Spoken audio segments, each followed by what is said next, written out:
Alright, Tomb Raider premiered this weekend. Did it break the video game movie curse?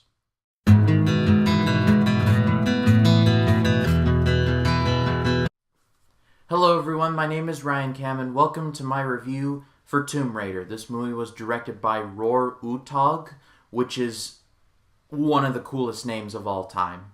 And this movie stars Alicia Vikander as Lara Croft, the Tomb Raider. This movie is based on the video game series of the same name, which was a 90s staple and got a remake in the 2010s. There were also a pair of movies released in the early 2000s starring Angelina Jolie as the titular role. And since those releases, and pretty much every other video game-based movie, they all have been either forgettable or absolutely horrible. Just 2 years ago, we got Warcraft, which was basically 3 movies crammed into one, and Assassin's Creed, which was just reprehensible garbage. Not to mention all the Uwe Boll movies like House of the Dead and Alone in the Dark. And I could go on and on and on and on and on and on. So this version of Tomb Raider really only had one job: be entertaining. And was it entertaining? Yes. Was it a good movie? Sorta. The story goes that Lara Croft, played by Vikander, is trying to lead a normal life without the name of her famous father, Richard Croft, who has disappeared. He disappeared seemingly without a trace while looking for this ancient evil. She soon discovers that he was just more than boardrooms and meetings, and she goes in search of him only to find more evil than she bargained for. The biggest positive that I could give this movie is Alicia Vikander. She was fantastic as Tomb Raider. Her performance is very grounded, and she doesn't show a ton of emotion unless it calls for it, which is perfect for this version of Tomb Raider, which is a very more realistic take. I also found her to be very relatable. When she feels pain, you really do feel her pain. When she kills someone, it stays with her for a really long time. There's a fight in the second act in which she kills this henchman. She drowns him, and then afterwards she looks off and she's like, "What have I done?" It was really well done.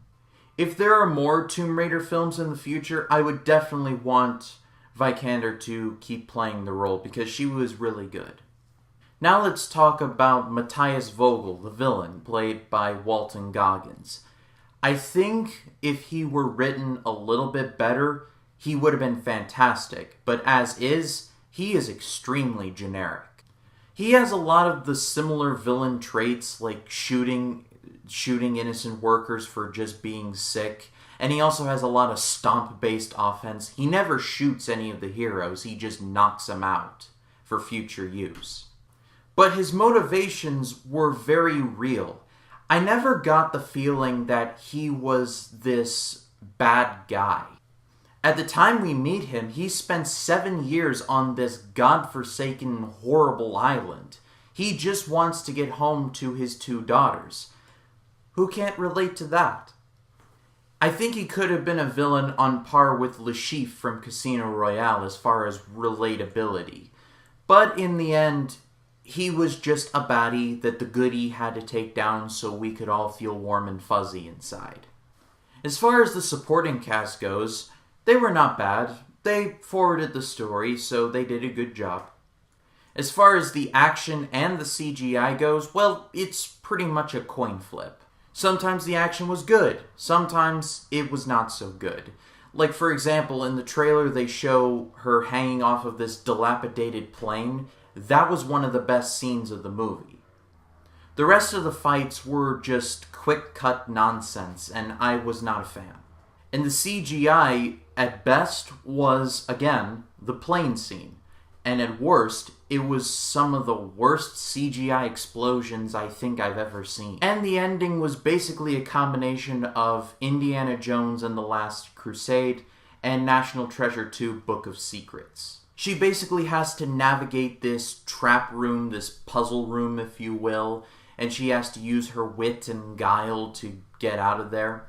I liked it, but I couldn't think of it without thinking of both National Treasure 2 and Indiana Jones 3. But in the end, Alicia Vikander's performance carried this entire movie. Without her, this movie would have been a lot worse. But as is, in terms of video game movies, Tomb Raider is a great step in the right direction.